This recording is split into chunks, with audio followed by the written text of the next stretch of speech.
We are Arima Broadcasting Network, and of course, welcome to the audiences. We're here today with Globe Partner Trinidad and Tobago, and we have with us, of course, is WED Mayor of Port of Spain. Mayor Martinez, and we're delighted to have him in our company. He's recognized the great work that Globe is doing. Today's World Environment. Tomorrow is, but we're keeping it one day before and celebrating it today. And so we want to welcome all the viewers, and we'll chat a little bit with the mayor hopefully for a few minutes. He has another engagement, so we'll engage him for a short while. We're delighted to have you here, Mr. Mayor. And welcome to Globe Trinidad and Tobago. And the day before World Environment Day, and of course, it's historical, meaningful to us to have you. Good morning to the citizens of Arima and Port of Spain and Trinidad and Tobago. And yes, I'm in the Port of Spain, in the Martinez, and I'm here to release my contribution this morning is to bring greetings to the participants who are celebrating World Environment Day. And as you will know, World Environment Day is a day that is worth celebrating because, but it's really an evaluation day.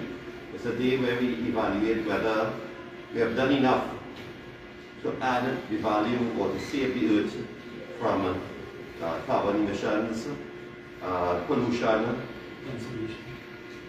and to develop conservation in the whole process of what World Environment Day means.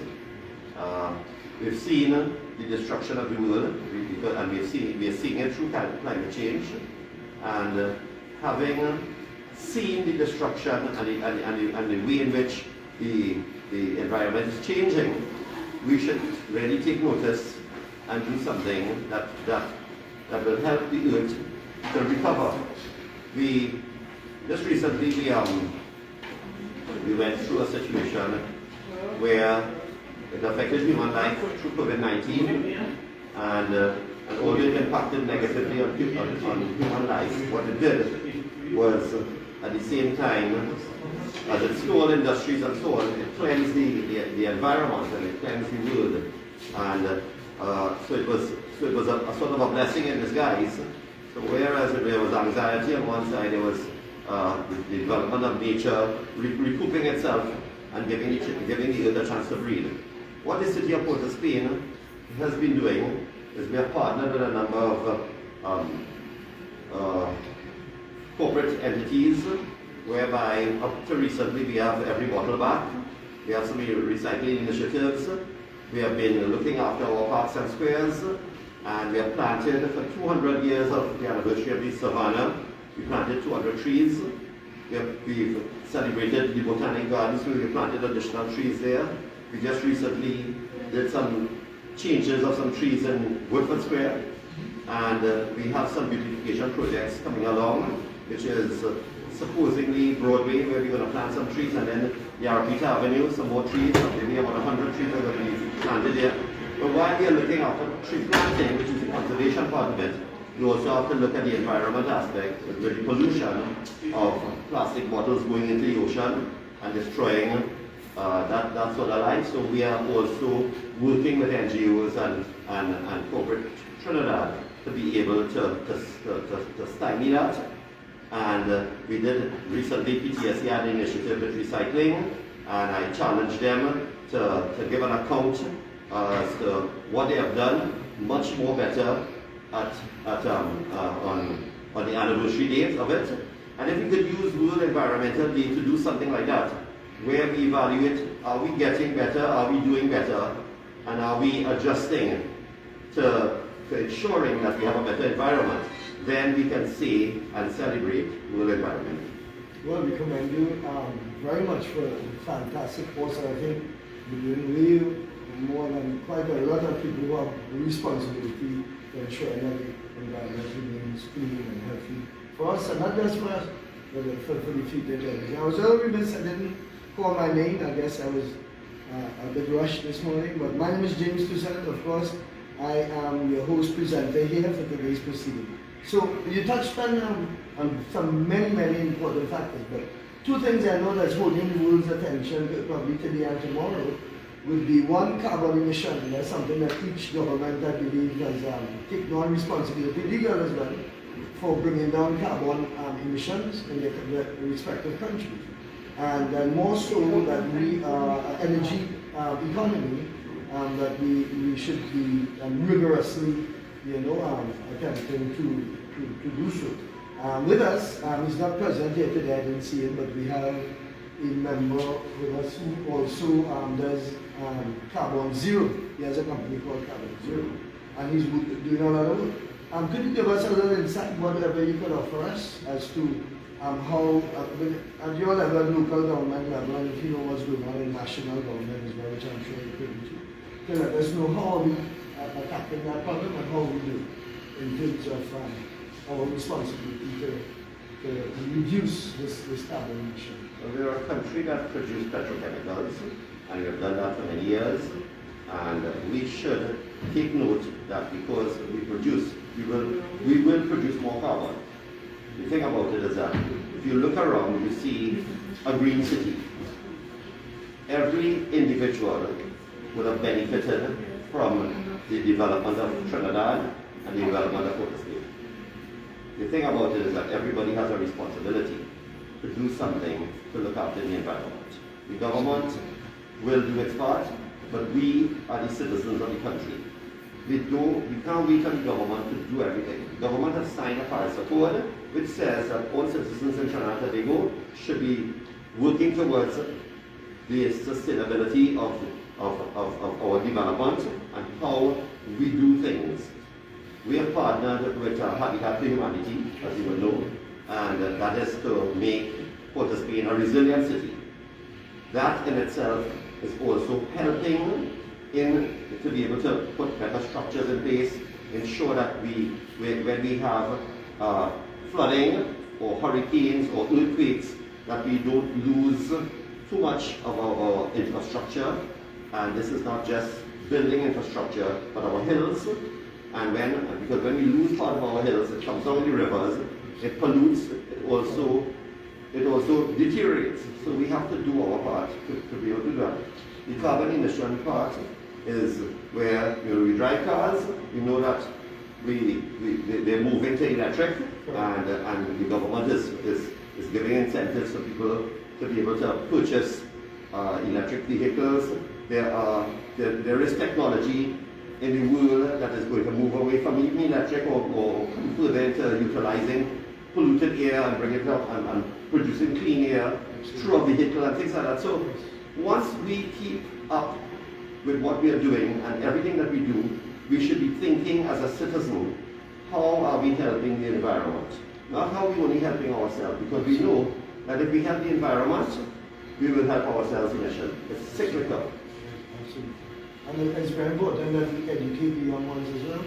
And I'm quite sure that those in education taking responsibility for that as well. In some schools they have programs where they teach children when we started. We ourselves are taking an initiative to teach children, at least to get them sensitized to the environment, as to do recycling, and to become more aware of how we impact our environment and how it impacts us as well, how it affects us, our negative behavior, polluting and emissions and so forth. Okay, one more question, I know you have to run. Yes. But you did mention COVID as well. Yes. And we know how devastating COVID has been for all of, I don't think there's one person I can think about who was not at all affected in some measure with COVID and economy closing down for the most part. And now we lost so much in terms of our economy, in terms of lives and so forth. How is the city of Port Spain now that the economy has reopened to very much to the full extent? How are we? I think there is a sort of a laissez-faire sort of attitude. You see that the economy is open and people are back out, but there's still COVID around.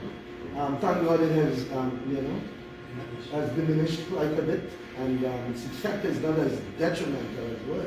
But there's still a potential of something to occur. Now, if you listen to the authorities, you listen to all the major news networks, they're telling you that there could be something in the making. And how are we now, from the lessons learned in COVID, how are we now moving towards ensuring that we are better prepared, so that we can deal with such things as diseases and that sort of thing. Well, when COVID happened 2 years ago, we were all shocked, and we were uncertain as to what to expect, and there was no vaccine. So the world basically went into hysteria. There was panic all over, but our government at that point in time looked around, observed, spoke with other countries. Myself as a mayor, I was on a chat with mayors around the world, and we collaborated as to what is the best solution and how to manage and deal with, even if we didn't have a solution at the point in time, how are we able to help our citizens to stay calm and better understand and protect themselves, right? And that's how the mask came up, and that's how social distance and so on. So a lot of measures were taken, and then we got the vaccine, and we saw the effect of that. Some of our population moved very swiftly to getting it, and some of our population didn't believe because there was so much information out there, negative and positive, that people had different opinions as to whether it was good for them or not good for them. And that was their choice, and they made that choice. I am fully vaccinated. As a matter of fact, this week I went for my second booster, which is my fourth vaccine, and that was just 2 days ago. I'm 62, so I know that I'm over 60, and I want to live long, and I want to protect myself, and I have 4 children to look after, of which I still have children in university. So at the end of the day, I as a parent, I as an individual, have to think about how do I, as an individual, respond to things like that. Yet still, although the government has measures in place, right? We could hug up right here now. We could get into each other's faces, but because we have listened and we have managed and we have taken the responsibility, we have kept some distance and we still have on our masks. So it means that what I am actually doing is protecting you, and you, and you, and you. And likewise, you are protecting me by following the process. Ultimately, when we know that the circumstances are better, then we will lower our mask. We will come closer and we'll be able to hug up each other again, as we did before. But in the meantime, better to be safe than sorry. Absolutely. Well, on that note, better to be safe than sorry. And as the Mayor of Port Spain is speaking with us, and we want to thank you, Mr. Mayor, for your presence here, and we are looking very much to see you because we have a whole day plan. And we hope that you do find it in the schedule to return to us later. We have entertainment, we have other exhibits to do, and we hope to have you back on the Well, looking at some of the signs around me, I see some very interesting, I would like to learn some more.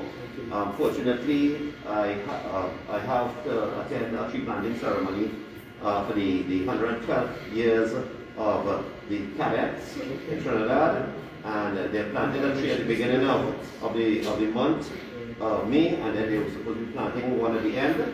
So they planted a yellow pui, and now they're going to be planting a pink pui. They did the yellow in Woodford Square. They're going to be doing the pink one on Grand Laura Promenade. I was there to facilitate them, and in celebration of the 112 years. And just like you are celebrating World Environmental Day, I am planting a tree on behalf of the cadets on World Environment Day also, which is the eve of, right? So again, it is all part of doing our part to ensure that we have a better environment for our future children and our generations to come. So listen to the Mayor, do your part, be responsible, and you're never too young to learn, or you're never too old either. So keep listening to ABN while we tell up all the good news for you. And we hope, Mr. Mayor, we have an organization called the Arima Rebranding Team, which is ABN is a part of communication arm. Oh, yeah, and this is my part. Yes. I'm letting you go. You can walk straight out this side after this. What I'm asking you is if, with all that resource of knowledge and so especially, we would like to share information with you, not only the auspices, of course, of the corporation, but we would like to also extend the same courtesies to the president right here. I'm the vice president. And we'd like to extend those things, whatever information we can get in Ghana, because you see, it's a bunch of professionals and we get all sorts of information and stuff. And that's our thing, is to educate as well. Right, yeah. So we wish to share that resource. Thank you. And we can partner Definitely. in that way. But that's what you're doing here today, you share resources. Share resources, So, that's good. information. All the very best. Thank you very much. Thank you, Mr. Have a wonderful day. Congratulations to the cadets. 112 years, and good luck with your tree planting ceremony, all the cool years. Thank you very much.